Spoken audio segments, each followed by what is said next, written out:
Bem-vindos à Arca do Chico. Hoje a gente está aqui para falar um pouquinho sobre alguns casos, assim, no passar da carreira aí, dos anos, a gente vai se deparando com algumas situações um pouco complicadas quando a gente trabalha com captura de animais. Separei 5 aí capturas que eu lembrei que foram tensos os momentos ou foi complicado de fazer essa captura, ok? Então é o que a gente vai ver hoje nesse Top 5.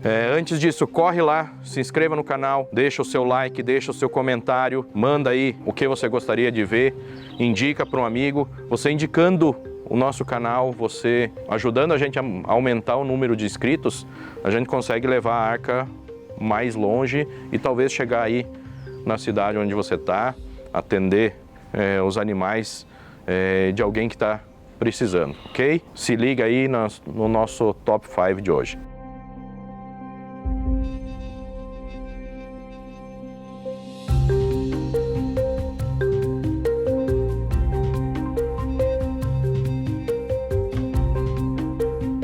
Você já conhece o Brasil Biomas? Para manter o projeto funcionando, nós estamos lançando um projeto em NFTs com onças digitais. Ao ter uma, você receberá vários benefícios, tanto nos meus produtos como também nos meus serviços. Acesse www.biomaverso.com e garanta sua compra antecipada.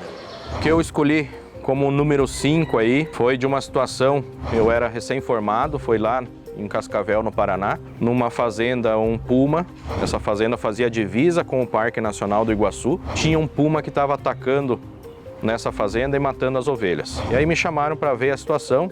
Eu achei que era uma coisa mais simples, coisa de recém-formado também, né? Não pensar muito nessas horas. Fui nessa fazenda, acabou que a situação estava bastante crítica e tive que ficar nessa fazenda. Teve que vir algumas pessoas com cães utilizados em captura de onças para poder ir atrás desse animal. Foram 5 dias ficando empoleirado em cima de árvore, próximo à carcaça, coisa assim que hoje eu não faria, não por medo, mas porque eu sei que não resolve. Então, com a experiência, a gente vai pegando isso com o passar do tempo e vendo que tem coisas que a gente fez lá atrás que não tem um porquê de fazer. Enfim, esse é um animal que passaram-se 5 dias e tinha o pessoal do Parque Nacional do Iguaçu tinha levado uma gaiola lá. Na verdade era uma armadilha para captura de onça, só que a gente não estava utilizando porque o puma, até então, sempre se dizia que o puma ele não entrava em armadilha. Já que estava lá isso, no 5º dia eu resolvi instalar ela. Vi um local onde parecia que o animal estava dormindo, esse puma, e acabamos conseguindo capturar ele. Vocês podem ver aí na foto o animal anestesiado, e aí a gente levou para uma área lá do Parque Nacional do Iguaçu e fez essa soltura. Então essa foi difícil, coloquei aí como a 5ª por falta de experiência e pelo tempo que demorei para capturar, o frio que estava. Essa é a número 5. A número 4 foram alguns tigres lá na região de Maringá. Existia um mantenedouro e estava sendo fechado esse mantenedouro e precisava fazer a captura desses tigres, fazer a contenção química desses tigres. Tava IBAMA, tava Polícia Ambiental, enfim, pessoal aí de outros zoológicos que iam receber esses tigres. Precisava fazer a captura a retirada desses animais. Cada equipe foi de um zoológico para fazer isso. Foi tentado fazer a retirada sem anestesiar esses animais, colocando carne dentro das caixas de transporte. O primeiro animal entrou, os outros viram que aquilo era uma sacanagem com eles, que estavam tentando fazer, de prender eles dentro das caixas. Uma sacanagem necessária para um transporte de um animal desse, claro. E acabaram não querendo entrar mesmo, colocando carne dentro das caixas, não quiseram entrar. E aí foi necessário fazer anestesia. Mas como eram 7 tigres que a gente precisava tirar de lá, foi um tanto complicado, porque uma situação bastante ruim, o proprietário não queria deixar levar esses animais, então cada pouco era passado o cadeado, não deixavam a gente entrar, aí vinha a determinação judicial para abrir. Enfim, não cabe a nós isso. A gente estava lá só para cumprir o que estava sendo solicitado a nós, que era manter segurança para esses animais, fazendo uma anestesia bem feita. Então, tem aí as imagens, vocês estão acompanhando, das anestesias que precisaram ser feitas e o transporte desses animais. Então foi um dia bastante tenso, então eu deixei aí como quarto lugar para vocês essa captura, essa contenção desses tigres. Esse é um que tem até uma história engraçada, é de um Rottweiler lá em Umuarama. Eu estava ainda na faculdade, eu era estudante de veterinária, mas já trabalhava, eu fazia os dardos para o meu orientador, o professor Parrali.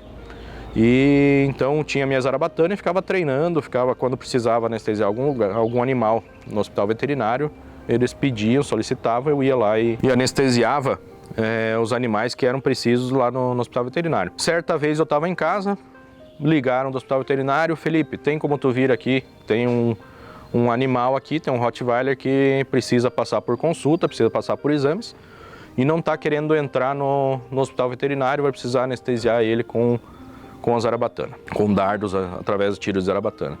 E eu cheguei lá, o animal me reconheceu. E eu reconheci o animal, claro. Era um Rottweiler com 60 e poucos quilos. E para vocês terem uma ideia, esse animal era um animal que eu ia na casa do proprietário para fazer tiros com a zarabatana, porque era um animal bastante agressivo, já tinha atacado o proprietário algumas vezes, por simplesmente o animal estava em determinado local da casa, caía um garfo, caiu uma panela, ele escutava o barulho, vinha correndo e atacava. Não via que era o proprietário, enfim, era um cachorro bastante complicado. E eu ia na casa lá para fazer os tiros com a zarabatana, com o dardo, e aí para poder aplicar um medicamento no animal, que era um medicamento modulador de comportamento para ver se ele baixava esse temperamento. E nesse dia ele me viu e queria me comer vivo, né? Ele sabia que eu era aquele cara que atirava os dardos nele. Eu fui, preparei a medicação, o anestésico, voltei, ele estava preso com a corrente numa árvore no estacionamento lá da faculdade. Fui entre os carros e observei a corrente para que lado estava. Falei, bom, aqui é uma distância que se eu atirar nesse animal, não vai ter risco dele me pegar. Porém, quando eu atirei, ele fez a volta ao contrário, ele correu para o outro lado da árvore e desfez uma volta dessa corrente e veio para cima. Quando ele veio para cima, que foi para me pegar, eu joguei a zarabatana nele. E nesse jogar a zarabatana, para tentar me defender, coloquei o corpo para trás, que ele ia pegar a perna. Quando ele deu a bocada no ar, eu escutei o barulho da corrente estourando. E aí vocês imaginem... negão. Essa foi uma situação bem complicada, porque eu estava entre os carros, tinha uma caminhonete do lado, com essa minha habilidade, essa destreza minha, não tinha como eu pular em cima da carroceria da caminhonete e não dava tempo de eu me virar para correr. Então eu fui rapidinho, não sei como, mas na hora do desespero a gente faz isso. Então eu fui rapidinho para trás e o cachorro vindo, quando deu que eu saí entre os carros, eu virei e saí correndo. E o proprietário correu por outro lado, nisso vinha saindo... uns calouros vinham saindo do hospital veterinário, teve um que saiu correndo para dentro. E aí perguntaram para ele o que estava acontecendo. O pessoal, quando ele viu ele entrando correndo, desesperado, perguntaram para ele o que estava acontecendo. Ele falou, Tolete, que é o meu apelido até hoje, o Tolete está correndo, ele está acostumado a mexer com onça e com tigres, ele está correndo porque alguma coisa está acontecendo. Ele nem viu o que estava acontecendo, só viu que eu estava correndo desesperado, ele correu para dentro da faculdade. Então esse... é o número 3 aí que eu escolhi para vocês, uma situação bastante complicada, mas que acontece, a gente passa por esse tipo de coisa. E o número 2 que eu escolhi foi de uma cadela lá em Quedas do Iguaçu. Contrataram, o pessoal estava tentando capturar essa cadela, uma cadela de rua. Estava tentando capturar esse animal já há 2 anos e não estava conseguindo.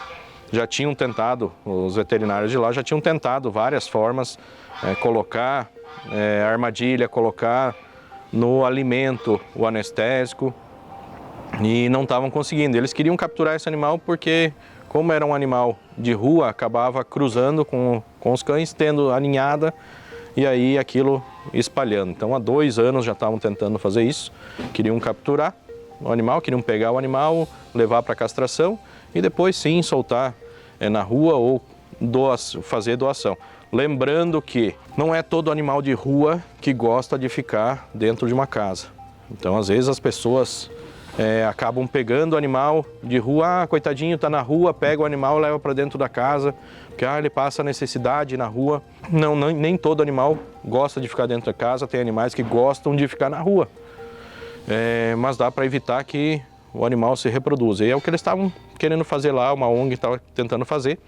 E me contrataram, fui eu e a minha sócia, a gente foi até lá, a Juliane, minha sócia e orientada, a gente foi até lá para fazer a captura. Foi bastante complicado porque o animal, ele via um carro parando, como faziam 2 anos que estavam tentando capturar ela via um carro parando próximo, ela já corria. Tive que observar o animal, o comportamento do animal, para daí conseguir fazer a captura. Então, como era um carro que eu não estava acostumada a ver, ela em determinado momento acabou deixando se aproximar aí uns 6 metros. Foi aí que eu consegui dar esse tiro aí que vocês estão vendo na imagem. Eu nem sabia que a Ju estava gravando, mas foi bom, foi bastante difícil, porque sentado é mais complicado de você atirar com a zarabatana. É bem mais complicado. Virado, sentado. Virado de lado, mais complicado ainda. E a distância é uma distância muito longa, e eu só teria esse tiro para fazer, porque atirando e errando, o animal não ia deixar a gente chegar com o carro perto mais nunca.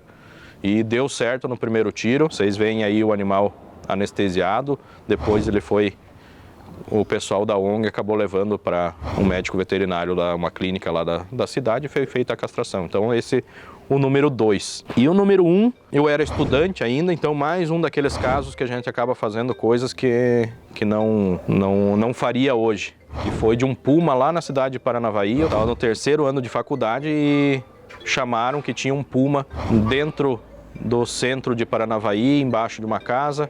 Chamaram, já era final de tarde, entraram em contato, na verdade, lá no hospital veterinário da faculdade, para ver se poderiam ajudar eles com empréstimo de dardos. E acabou que o meu orientador não estava lá, o professor Parrali, e passaram para mim o telefone. Eu falei que eu tinha os dardos, que na época, como eu falei, eu que fazia os dardos para ele, e pediram para eu ir para lá. Então foi vou dar uma resumida aí, mas foi uma coisa bastante engraçada a ida e a captura, porque eu estava bastante nervoso e fui tremendo de Umuarama até Paranavaí. Eu fui tremendo e tentando disfarçar dentro do carro do antigo IAP, hoje IAT, que foram me levar até lá. E cheguei como status de Salvador. Até o pessoal do IAP deu uma entrevista e eu escutei na rádio ele falando que podia ficar tranquilo, a população podia ficar tranquila, que estava chegando um especialista. E até então eu era especialista em anestesia caixa, eu só tinha atirado em caixa, né? Treinado em caixa de papelão. E chegou lá, tive que capturar esse animal, atirei numa posição, o primeiro tiro eu atirei numa posição que não atiraria hoje, então ficou pressionando o meu pescoço, eu estava deitado, próximo do animal. Aí a 4 metros do animal, tinha risco dele vir me atacar e eu deitado no chão. Enfim, foi bastante tenso e difícil de capturar esse animal. O primeiro tiro pegou no braço dele, quebrou o dardo e acabou não injetando. Se tivesse não pego no osso dele, no braço, aí teria injetado, teria resolvido o problema. Mas foram vários tiros, aconteceu várias coisas engraçadas no decorrer disso, mas acabou que consegui capturar esse animal e deu tudo certo. Depois vocês veem as fotos aí do dia da captura, e depois me chamaram para fazer a soltura desse animal lá no Parque Nacional da Ilha Grande. Então foram aí, espero que tenham gostado. Esse é o número 1 das capturas, espero que tenham gostado e vão acompanhando o canal aí, se inscrevam, quem não é inscrito, manda para os amigos, pede para se inscreverem, deixa o seu like, deixa o seu comentário do que vocês querem ver no canal. Tá ok? Um abraço a todos.